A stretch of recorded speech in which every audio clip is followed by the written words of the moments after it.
Hi നമസ്കാരം പ്രിയപ്പെട്ടവരെ.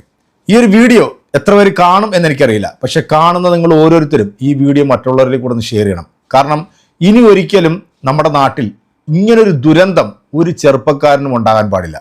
കഴിഞ്ഞ ദിവസം കോട്ടയത്ത് മരണപ്പെട്ടു പോയിട്ടുള്ള അനന്തു അജി എന്ന് പറയുന്ന 24 വയസ്സുള്ള ഒരു എഞ്ചിനീയറിംഗ് വിദ്യാർത്ഥി മരണപ്പെട്ട വാർത്ത നമ്മളെല്ലാവരും കേട്ടു.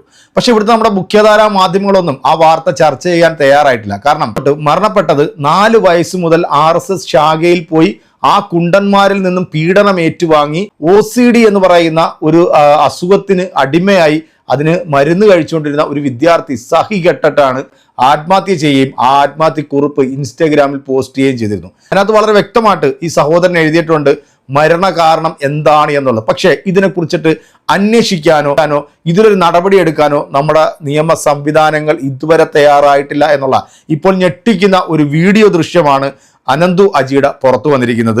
അനന്തു അജി പറയുന്ന ഞെട്ടിക്കുന്ന ഒരു വെളിപ്പെടുത്തൽ എന്ന് പറഞ്ഞാൽ ഈ RSSന്റെ ഈ OTC ITC എന്നൊക്കെ പറയുന്ന ചില ശാഖകളുണ്ട്. ഈ ശാഖയിൽ വെച്ചൊക്കെ വളരെ ക്രൂരമായ രീതിയിലുള്ള ലൈംഗിക പീഡനത്തിനും മാനസികമായിട്ടുള്ള പീഡനത്തിനൊക്കെ ഇരയാക്കപ്പെട്ടിട്ടുണ്ട്. അതിനകത്ത് ഒരുപാട് കുട്ടികൾ അങ്ങനെ ഇരയാക്കപ്പെട്ടിട്ടുണ്ട്. പക്ഷെ അവരാരും ഇതുവരെ തുറന്നു പറയാൻ തയ്യാറല്ല എന്നാണ് അനന്തു അജിയുടെ ഇപ്പം ഏറ്റവും ലേറ്റസ്റ്റ് ആയിട്ട് വന്നിരിക്കുന്ന ഈ ഒരു വീഡിയോയിൽ പറയുന്നത്. അനന്തു അജീനെ പീഡിപ്പിച്ചിട്ടുള്ള ശാഖയിലുള്ള RSS കുണ്ടന്മാരുടെ പേരടക്കം ഈ വീഡിയോയിൽ അനന്തു അജി പരാമർശിക്കുന്നുണ്ട്. ഇവരെയൊക്കെ നിയമപരമായ രീതിയിൽ കൊടുക്കാവുന്ന മാക്സിമം ശിക്ഷ ഈ നാറികൾക്ക് കൊടുക്കണം. കാരണം ഈ RSS ശാഖയിലേക്ക് കുഞ്ഞുനാൾ മുതൽ ഈ ട്രൗസറും തയ്ച്ച് വിടുന്ന എൻ്റെ പൊന്നമ്മമാരും അച്ഛന്മാരും മനസ്സിലാക്കുക, ഇവർ പഠിപ്പിക്കുന്നത് നല്ല കാര്യങ്ങളൊന്നുമല്ല. ഈ അനന്തു അജിയുടെ ആ മനസ്സ് നിങ്ങൾ കാണണം. ശാഖയിൽ വിടുമ്പോൾ ഈ കുട്ടികളൊക്കെ രാജ്യത്തിന്റെ സേവകരായി മാറുമെന്നൊന്നും ഒരിക്കലും നിങ്ങൾ വിചാരിക്കേണ്ട. മാനസികമായും ശാരീരികമായൊക്കെ പീഡിപ്പിക്കപ്പെട്ട് അവസാനം അവർക്ക് ഡിപ്രഷൻ വന്നിട്ട് ഇതുപോലെ മരണത്തിലേക്ക് പോകുന്ന ഒരു കാഴ്ച നമ്മൾ കാണേണ്ടി വരും. നമ്മുടെ അച്ഛനും അമ്മമാരും മനസ്സിലാക്കിയില്ല എന്നുണ്ടെങ്കിൽ സ്വന്തം മക്കളെ നിങ്ങൾ തള്ളിവിടുന്നത് മരണത്തിലേക്കാണ് എന്നുകൂടെ നിങ്ങൾ മനസ്സിലാക്കുക. ഇതുപോലെ മദ്രസയിലോ മറ്റേതെങ്കിലും മതസ്ഥാപനങ്ങളിലൊക്കെ ആയിരുന്നുണ്ടെങ്കിൽ ഈ പറയപ്പെടുന്ന വിദ്യാർത്ഥി സംഘടനകളടക്കം അല്ലെങ്കിൽ ഈ RSS എന്ന് പറയുന്ന ഈ വൃത്തികെട്ട നാറികളടക്കം എന്തൊക്കെ രീതിയിലുള്ള പ്രതിഷേധവും എന്തൊക്കെ രീതിയിലുള്ള വർഗീയതയുമായിട്ട് ഇവനൊക്കെ രംഗത്തിറങ്ങുക. ഈ ശാഖകളിൽ ഇതുപോലൊക്കെ തന്നെയാണ് നടക്കുന്നതെന്നുള്ള ഇതിനു മുമ്പും ഈ ശാഖയിൽ നിന്ന് വിട്ടുപോയിട്ടുള്ള ഒരുപാട് പ്രഗത്ഭരായിട്ടുള്ള ആളുകൾ പറഞ്ഞു വന്നിട്ടുണ്ട്. എന്തായാലും ഇത് ഒരു തുടക്കം മാത്രമാണ്. ഇനി ഇത് പ്രചോദനമായിക്കൊണ്ട് പല ആളുകളും രംഗത്തേക്ക് വരുമെന്ന് തന്നെയാണ് വിശ്വസിക്കുന്നത്. എന്തായാലും ഈ ഒരു വീഡിയോ നിങ്ങൾ മുഴുവനായിട്ടൊന്ന് കണ്ടതിന് ശേഷം മസ്റ്റായിട്ട് നിങ്ങൾ ഈ വീഡിയോ മറ്റുള്ളവരേക്ക് ഷെയർ കൊടുക്കുക. ഈ നാറികളെ ആരൊക്കെയാണെങ്കിലും കൊള്ളാം, പൂട്ടണം. അവനെയൊക്കെ ഇനി ജീവിതത്തിൽ പുറം ലോകം കാണരുത്. ഈ അമ്പലമുറ്റത്ത് ഈ വടി കറക്കുന്ന ഈ പരിപാടി ഇവിടുത്തെ നല്ലവരായിട്ടുള്ള ഹൈന്ദവ സഹോദരങ്ങൾ വിശ്വാസികൾ ഇത് പൊളിച്ചടുക്കണം. അടിക്കില്ല എന്നുണ്ടെങ്കിൽ നാളെ നിങ്ങളുടെ കുടുംബത്തിലും ഈ അവസ്ഥകൾ ഉണ്ടാകും. എന്തായാലും നമുക്ക് അനന്തു അജി പറയുന്നത് എന്താണ് എന്നൊന്ന് കേട്ടു നോക്കാം.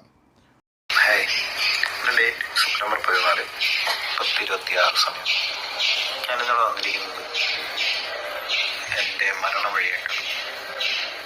അപ്പം എല്ലാവരും ഭയങ്കര ഡൗട്ട്ഫുൾ ആയിരിക്കും. എന്തിനായിരിക്കും ഇങ്ങനെ ചെയ്യുന്നത്, എന്തിനായിരിക്കും സൂസൈഡ് ചെയ്യുന്നത്? ഇതിനൊക്കെ ഒരു ഉത്തരം ഈ വീഡിയോയിൽ കാണുമ്പോൾ നമുക്ക് മനസ്സിലാവും എന്നാണ് ഞാൻ വിചാരിക്കുന്നത്.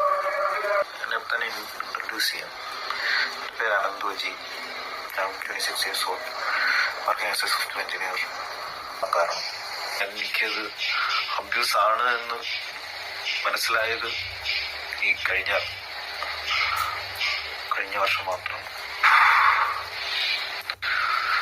അബ്യൂസ് ആണെന്ന് മനസ്സിലായതും ഈ അബ്യൂസ് കാരണമാണ് എനിക്ക് OCD വന്നത് എനിക്ക് മനസ്സിലായത് വളരെ താമസിച്ചു. എന്നെ അബ്യൂസ് ചെയ്ത ആളിപ്പോൾ നല്ല കല്യാണം കഴിച്ച് നല്ല വെൽ സെറ്റിൽഡായി ഇങ്ങനെ നടക്കുന്നുണ്ട്. അവനൊന്നും ഒന്നും അറിയണ്ട. What I am suffering from. My life is completely ruined. OCD വന്ന ഒരാളുടെ മൈൻഡ് എങ്ങനെയാണെന്ന് എനിക്ക് പറഞ്ഞു തന്നെ അറിയുന്നത്. It's really really bad. അയാൾ എനിക്കൊരു 3-4 വയസ്സുള്ളപ്പോൾ മുതൽ എന്നെ കണ്ടിന്യൂസ്ലി അബ്യൂസ് ചെയ്യുന്നുണ്ടായിരുന്നു. എനിക്ക് പേടിയായിരുന്നു. അപ്പോൾ തുറന്നറിയത്തെങ്കിലും പറഞ്ഞു. And I don't know that was an abuse. എനിക്ക് അറിഞ്ഞുകൂടായിരുന്നു. തെളിവുണ്ടോ? എല്ലാവരും ചോദിക്കും തെളിവുണ്ടോ? എവിടെ? തെളിവില്ല. മൈ നോട്ട്സ് ചെയ്യണം. ദാറ്റ്സ് വൈ നോക്കി പറയാം. എൻ്റെ ലൈഫിലെ ദി ബെസ്റ്റ് തിങ് എന്താന്ന് പറയാം, ഇതെൻ്റെ അമ്മയും സിസ്റ്ററും അവർ കാരണമാണ് ഇത്രയും കാലമെങ്കിലും ജീവിച്ചിരിക്കുന്നത്. ഇതുപോലൊരു പെങ്ങളെയും അമ്മയും കിട്ടാൻ സത്യം പറഞ്ഞാൽ പുണ്യം ചെയ്യണം. എനിക്കൊരിക്കലും ഒരു നല്ല മകനോ നല്ല ചേട്ടനാവാൻ പറ്റിയിട്ടുമില്ല. കുറെ ലഭിച്ചിട്ടുണ്ട്. ഇപ്പൊ പോലും അവരെ വേദനിപ്പിക്കും. എനിക്ക് എങ്ങനെ പറയണമെന്ന് എനിക്കറിയില്ല. അബ്യൂസ് ചെയ്ത ആളുടെ പേര് ഞാൻ പറയാം. എനിക്ക് പല സ്ഥലത്തുനിന്ന് അബ്യൂസ് ആയിട്ട് വന്നിട്ടുണ്ട്. From men, only men. പിന്നെ നിങ്ങൾ ഈ വീഡിയോ കാണുന്നുണ്ടെങ്കിൽ ഒരിക്കലും ഒരിക്കലും ഒരിക്കലും ഇടപഴകരുതാത്ത ചില ആൾക്കാരുണ്ട്. അവരാണ് RSSകാർ, നമ്മളെ സോക്കോൾഡ് സംഗീസ്. അവരുടെ ക്യാമ്പുകളിലും അവരുടെ ഒരു പരിപാടികളിൽ നടക്കുന്ന അബ്യൂസ് എന്ന് പറയുന്നത് ഭയങ്കര മോശം, ഭയങ്കര ടോർച്ചറാണ്. മനസ്സിലായി. അവരുടെ ITC ക്യാമ്പ് OTC ക്യാമ്പ് രണ്ടും പോയിട്ടുണ്ട്. അതുകൊണ്ട് എനിക്കറിയാം, ഞാൻ അനുഭവിച്ചിട്ടുണ്ട്. Mentally, physically and sexually they are abusing children. ചോദിച്ചറിയാം, ആര് തുറന്നു പറയാത്ത they are sexually abusing children. Also sexually മാത്രമല്ല, അവര് ഫിസിക്കലി അബ്യൂസ് ചെയ്യും. അവർ നമ്മളെ പലതും ചെയ്തിട്ടുണ്ട്. എനിക്കനുഭവമുണ്ട്. പക്ഷെ എൻ്റെ അടുത്ത് തെളിവ് ചോദിച്ചാൽ എനിക്കില്ല. എൻ്റെ എവിടെ, എങ്ങനെ തെളിവുണ്ട്? അതും ഇത്ര വർഷം കഴിഞ്ഞ് ഒരാളൊന്നും പറയുമ്പോൾ എവിടെ തെളിവ്? ലൈഫിൽ ഒരിക്കലും ഒരു RSSകാരനായിട്ട് ഇടപഴകരുത്. Pure abusers. ഇതെങ്ങനെ കൺക്ലൂഡ് ചെയ്യണമെന്ന് എനിക്കറിഞ്ഞൂടാ. എന്നെ അബ്യൂസ് ചെയ്ത ആളുടെ പേരും എനിക്കറിഞ്ഞൂടാ. ഈ RSS ക്യാമ്പിൽ വെച്ച് എനിക്ക് മാത്രമല്ല, അവർക്ക് നേരിട്ടിട്ടുണ്ട്. പലരും തുറന്നു പറയാത്ത ഞാൻ അബ്യൂസ് ചെയ്ത ആളുടെ പേര് ഞാൻ പറയാം. His name is Nitish Muraleedharan. എല്ലാവരുടെയും കണ്ണൻചേട്ടൻ. He continuously abused me. Continuously.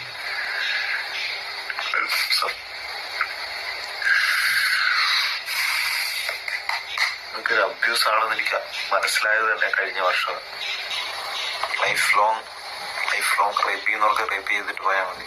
Life long ആണ് എനിക്ക് suffering. Life long till death ഞാൻ സഫർ ചെയ്യണം. ആൻഡ് ദീസ് ഡിപ്രസീവ് എപ്പിസോഡ്സ് ഞാനൊരു വിധത്തിലാണ് ജീവിക്കുന്നത്. ഒരു വിധത്തിൽ നിതീഷ് മുരളീധരൻ, കണ്ണൻ ചേട്ടൻ, ഈ രണ്ടുപേരും ഈ അനന്തു അജി എന്ന് പറയുന്ന ഈ ഒരു ചെറുപ്പക്കാരനെ കണ്ടിന്യൂസ്ലി യൂസ് ചെയ്തെന്നാണ് ഇപ്പം ഞെട്ടിക്കുന്ന ഈ ഒരു വെളിപ്പെടുത്തൽ വീഡിയോയിലൂടെ വന്ന് പറഞ്ഞിരിക്കുന്നത്. മരിക്കുന്നതിന് തൊട്ട് മുമ്പ് ഈ വീഡിയോ ഇൻസ്റ്റാഗ്രാമിൽ ഷെഡ്യൂൾ ചെയ്ത് വെച്ചാണ്. പല ക്യാമ്പുകളിലും ഈ ചെറുപ്പക്കാരൻ പങ്കെടുത്തിട്ടുണ്ട്. ആ ക്യാമ്പുകളിലൊക്കെ ശാരീരികമായിട്ടും മാനസികമായിട്ടും ലൈംഗികമായിട്ടൊക്കെ പീഡിപ്പിക്കപ്പെട്ടിട്ടുണ്ട് എന്നാണ് ഈ ഒരു വീഡിയോയിൽ പറയുന്നത്. ആ പീഡിപ്പിച്ചവരുടെ ഒന്നും പേരുകളൊന്നും ഈ സഹോദരൻ അറിയത്തില്ല എന്നുള്ളതാണ്. എന്തായാലും വളരെ ഞെട്ടിക്കുന്ന ഒരു വാർത്തയാണ് ഇപ്പം ഈ RSS ശാഖയിലെ കുണ്ടന്മാർ ഈ 24 വയസ്സുള്ള ഈ എഞ്ചിനീയറിംഗ് വിദ്യാർത്ഥിയുടെ മരണത്തിൽ കൊണ്ടെത്തിച്ചിരിക്കുന്നു. ഒരൊറ്റ നാറിയം വെറുതെ വിടരുത്. ഈ കേരളത്തിലെ എല്ലാ ശാഖകളും അടച്ചു പൂട്ടണം. കാരണം ഈ അമ്പലം എന്ന് പറയുന്നത് അവിടെ വിശ്വാസികൾക്ക് വന്ന് പ്രാർത്ഥിക്കാനുള്ള സ്ഥലമാണ്. ഇതുപോലത്തെ തെമ്മാടിത്തരം കാണിക്കുന്ന സമൂഹ വിരുദ്ധന്മാരായിട്ടുള്ള ഈ രാജ്യത്തിന് ഒരു ഗുണവും ഇല്ലാത്ത ഈ പരനാറികളെ ഇവിടുന്നൊക്കെ അടിച്ചു ഓടിക്കേണ്ടത് അവിടുത്തെ നല്ലവരായിട്ടുള്ള വിശ്വാസികളാണ്. അതല്ലാന്നുണ്ടെങ്കിൽ നാളെ നിങ്ങളുടെ മക്കൾക്കും ഈ ഒരു അവസ്ഥ ഉണ്ടാകും. അതുണ്ടാകാതിരിക്കണമെന്നുണ്ടെങ്കിൽ ഈ പരനാറികളെ ഈ സമൂഹത്തിൽ നിന്ന് തന്നെ തുടച്ചു നീക്കേണ്ടത് അനിവാര്യമാണ്. ഈ വൃത്തികെട്ട കൂട്ടങ്ങളെ സമൂഹത്തിൽ അടുപ്പിക്കാൻ കൊള്ളില്ല, അല്ലെങ്കിൽ ഇവന്മാരുമായിട്ട് ഇടപഴകാൻ പാടില്ല എന്ന് പറയുന്നത് 4 വയസ്സ് മുതൽ ഈ ശാഖയിൽ പൊക്കോണ്ടിരുന്ന ഈ ഒരു ചെറുപ്പക്കാരനാണ്. ഈ ചെറുപ്പക്കാരൻ്റെ മരണത്തിന് ഉത്തരവാദിയായിട്ടുള്ള ഈ പേര് വെളിപ്പെടുത്തിയിട്ടുള്ള അവന്മാരെ എല്ലാം തൂക്കിയെടുത്ത് അകത്താക്കുകയാണ്. പ്രിയപ്പെട്ട സഹോദരങ്ങളെ, ഈ വീഡിയോ കണ്ടിട്ടുള്ള നിങ്ങൾ ഓരോരുത്തരും ഈ വീഡിയോ മറ്റുള്ളവരിലേക്ക് ഷെയർ ചെയ്യണം. ഇനി ഒരിക്കലും ഇതുപോലൊരു അവസ്ഥ ഈ കേരളത്തിൽ ഒരു കുണ്ടൻ ശാഖയിലും ഇങ്ങനെ സംഭവിക്കാൻ പാടില്ല. ശാഖകൾ തന്നെ കേരളത്തിൽ പ്രവർത്തിപ്പിക്കാൻ പാടില്ല. കാരണം കർണാടക സർക്കാർ ഇപ്പോൾ ഒരു തീരുമാനം എടുത്തിട്ടുണ്ട്. അവിടെ മുഴുവൻ ശാഖകൾ അടച്ചു പൂട്ടാനായിട്ടുള്ള ഒരു തീരുമാനം അവർ എടുത്തതായിട്ടുള്ള വാർത്തകൾ വന്നിട്ടുണ്ട്.